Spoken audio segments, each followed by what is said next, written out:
Good morning दोस्तों, उदय ज्ञान infotech में आपका स्वागत है। आज हम न्यूमरेशन की 5वीं क्लास लेने जा रहे हैं। जो आज न्यूमरेशन का नाम है फ्रीडल क्राफ्ट अक्रिया। फ्रीडल क्राफ्ट अक्रिया किसे कहते हैं, आपका इसकी परिभाषा, सबसे पहले हम इसकी परिभाषा बताएंगे। उसके बाद इसके रिलेटेड जो आपका नेमिंग रिएक्शन होते हैं आपके, उसको बताएंगे।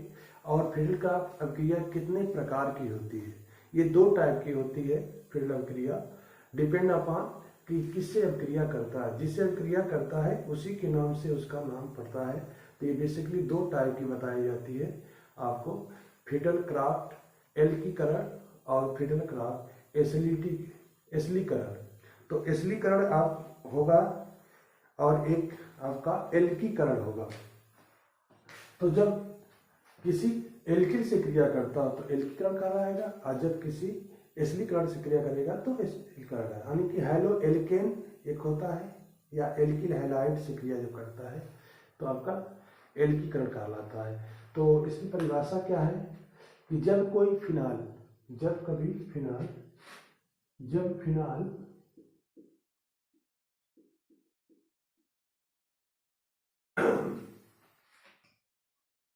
अनाद्र एल्युमिनियम क्लोराइड AlCl3 के उपस्थिति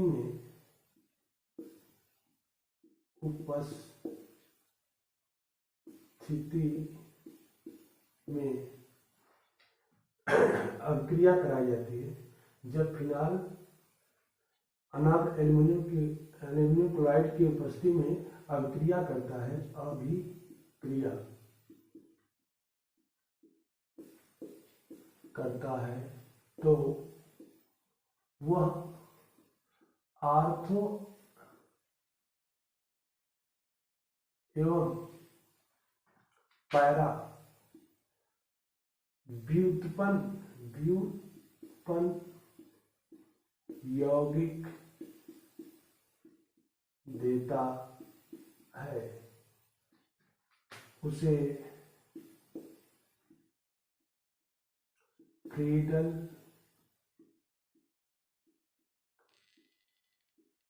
क्राफ्ट अभिक्रिया कहते हैं।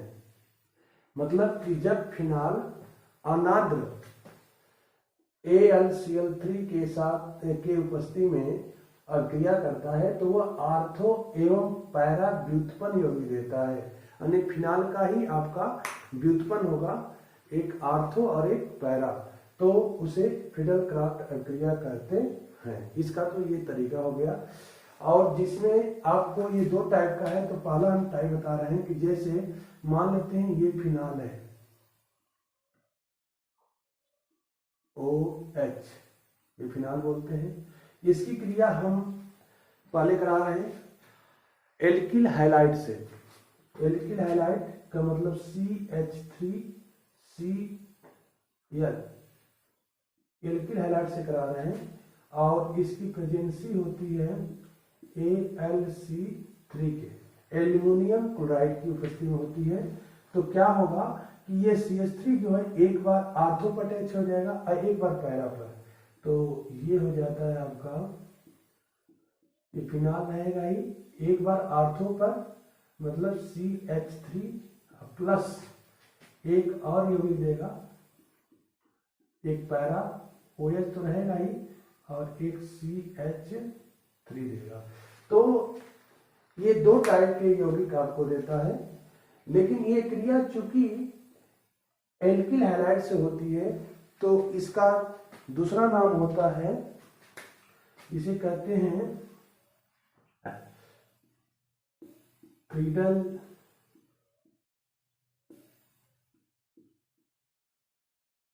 क्राफ्ट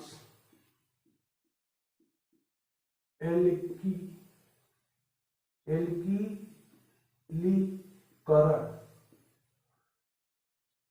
क्योंकि मैंने बताया था कि इसके 2 टाइप होते हैं। जब ये किससे क्रिया किया है, एल्किल एल्किल हैलाइड से किया है, तो एल्किल हैलाइड से जब क्रिया करता है तो इसका नाम होता है फ्रीडल क्राफ्ट एल्कीकरण।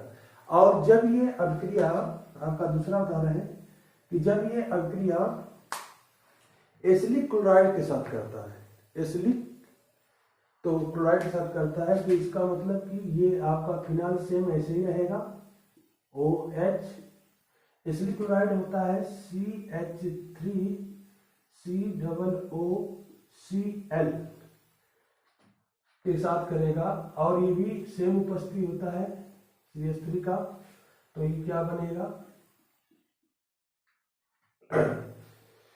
OH, एक बार आर्थो देगा, तो ये जो टर्म होता है इतना, ये आपका क्या करेगा, इससे अटैच जाएगा COCH3, और दूसरा जो देगा आपको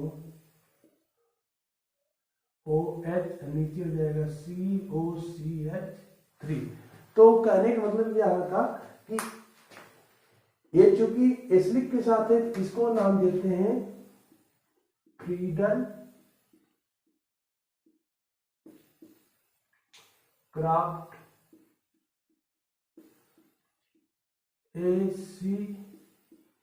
एसिलीकरण, यानी कि ये फ्रीडल क्राफ्ट एसिलीकरण है और ये फ्रीडल क्राफ्ट एल्कीकरण है।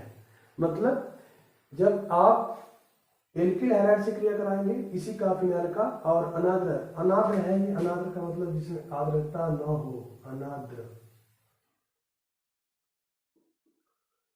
अनाद्र, और ये भी अनाद्र है।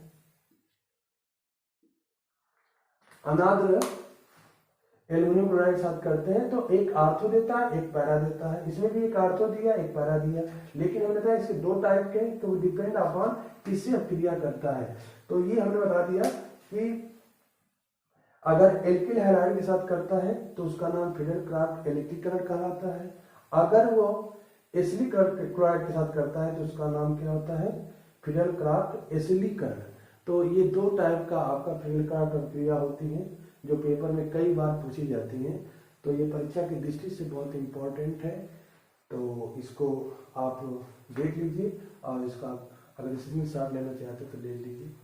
आपका परिभाषा देखिएगा इसका क्या होगा कि जब सोडियम फिनॉक्साइड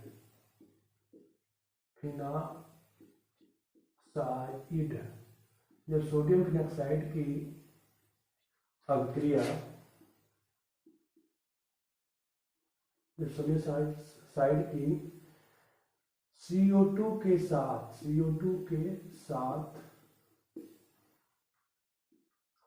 400 केल्विन एंड और 400 केल्विन और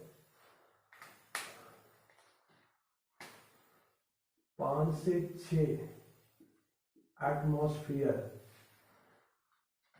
एटमॉस्फेयर अनुवायुमंडलीय ताप के साथ संपन्न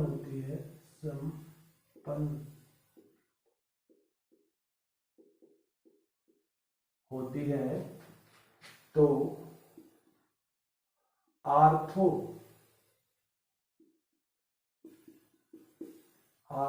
पर COOH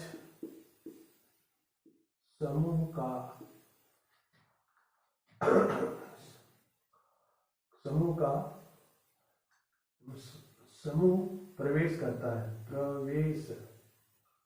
प्रवेश CO3 समूह प्रवेश करता है जिसे कार्बोक्सिलीकरण कहते हैं,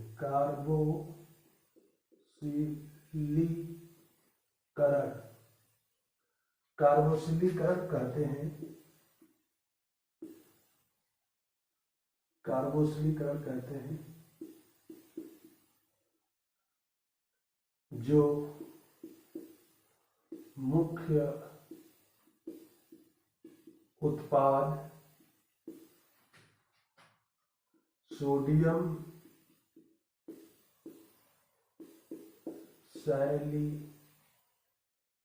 सैलिसिलेट देता है जिसका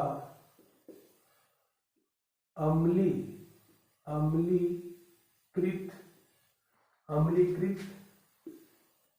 करने पर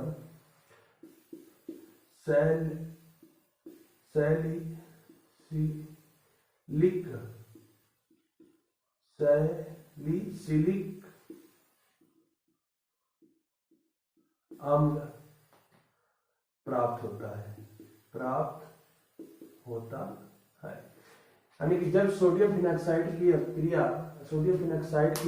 CO2 के साथ 400 केल्विन और इतने एंटीग्रेट के साथ संपन्न की जाती है तो आर्थो पर CHO समूह का प्रवेश करता है, यानी कि कार्बोक्सिलिक अम्ल का क्रियात्मक समूह होता है वो प्रवेश करता है, जिसे कार्बोक्सिलीकरण कहते हैं, जो मुख्य उत्पाद में सोडियम सैलिसिलेट देता है और जिसका अम्लीकृत करने पर सैलिसिलिक अम्ल प्राप्त होता है।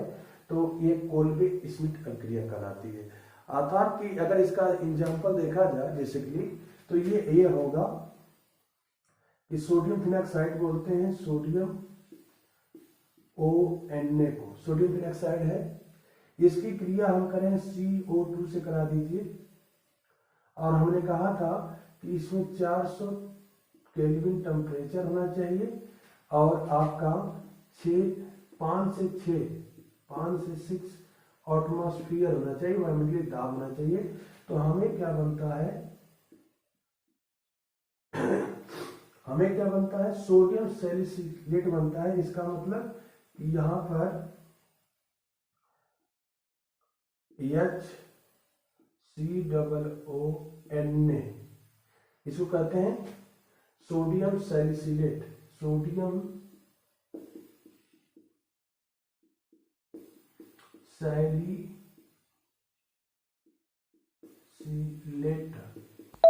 ये लवण है एक तरफ से देखा जाए। और जब इसको अम्लीकृत करते हैं, अम्लीकृत का मतलब होता है H2O + H+ से अभिक्रिया, अम्ल की उपस्थिति में जल से अभिक्रिया कराते हैं। तो ये क्या करता है सोडियम को हटा देता है और आपका बन जाता है OH है और यहाँ पर बन जाएगा COOH और इसका नाम है सैलिसिलिक अम्ल।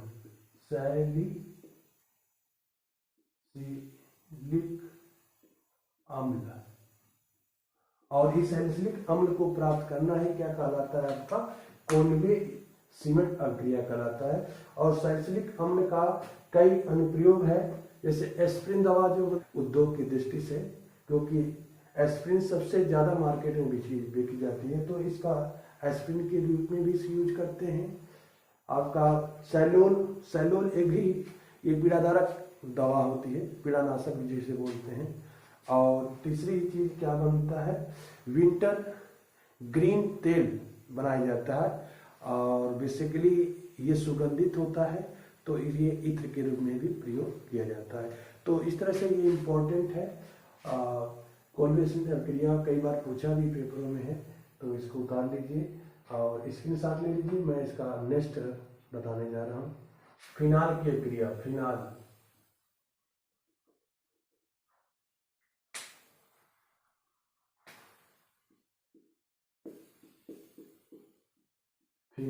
की अभिक्रिया, जब फिनाल को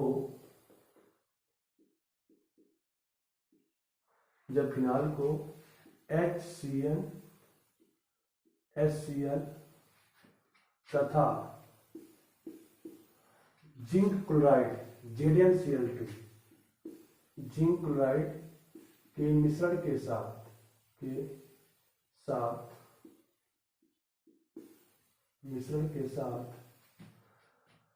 अभिक्रिया कराते हैं तो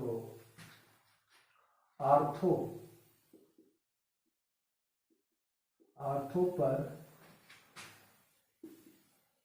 CHO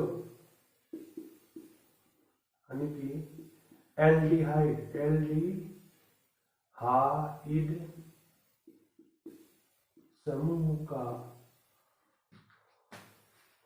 समूह प्रवेश करता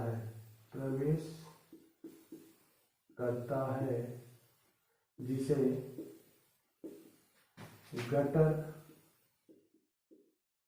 मैन अभिक्रिया कहते हैं। यानी फिनाल को जब HCl तथा ZnCl2 के साथ अभिक्रिया कराते हैं तो आर्थो पर CHO यानी एल्डिहाइड समूह प्रवेश करता है जिसे गटरमैन अभिक्रिया कहते हैं। इसका एक सिंपल सा एग्जांपल है और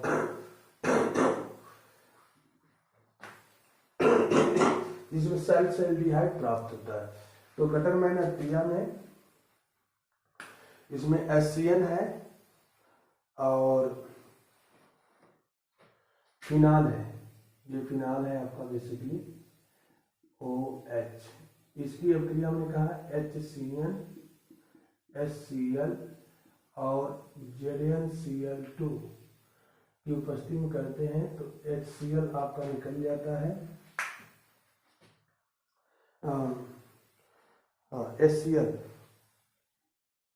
HCl आपका निकल जाता है और बनता क्या है OH CH double bond NH। और जब इसका जल अपघटन करते हैं यानी H2O से अभिक्रिया कराते हैं तो हमारा क्या बनता है बेसिकली लास्ट में इसका उत्पाद बनता है OH है ये CHO जिसको सेल्डिहाइड कहते हैं। सेल्डिहाइड या सेल्डिहाइड बोला जाता है। तो सेल्डिहाइड प्राप्त होता है तो ये सेल्डिहाइड प्राप्त होना ही क्या कहलाता है गटरमैन अभिक्रिया कहलाता है। और ये परीक्षा के दृष्टि में कई बार पूछा है गटरमैन अभिक्रिया किसे कहते हैं तो इसको भी आप जब फिनाल निम्न ताप पर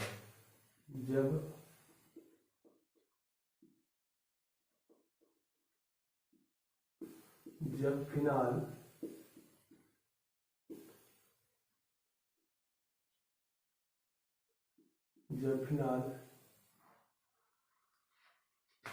निम्न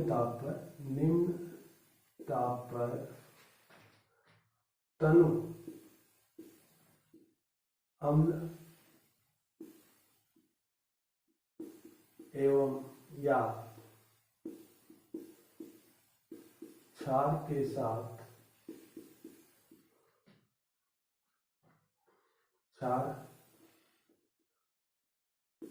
की उपस्थिति में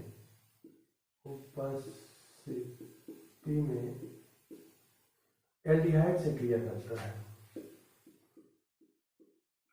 एल्डिहाइड या इसको लिख सकते हैं फॉर्मेल्डिहाइड से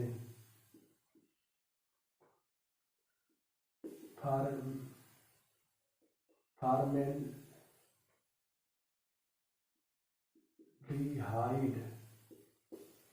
के साथ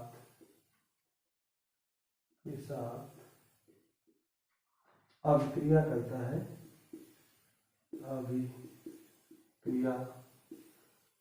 है तो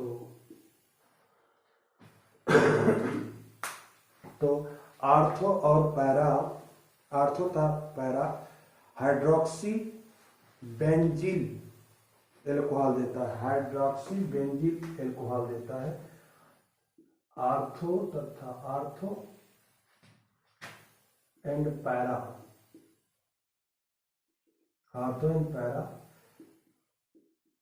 हाइड्रोक्सी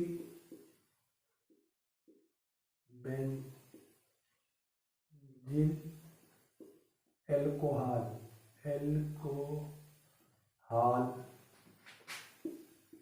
देता है।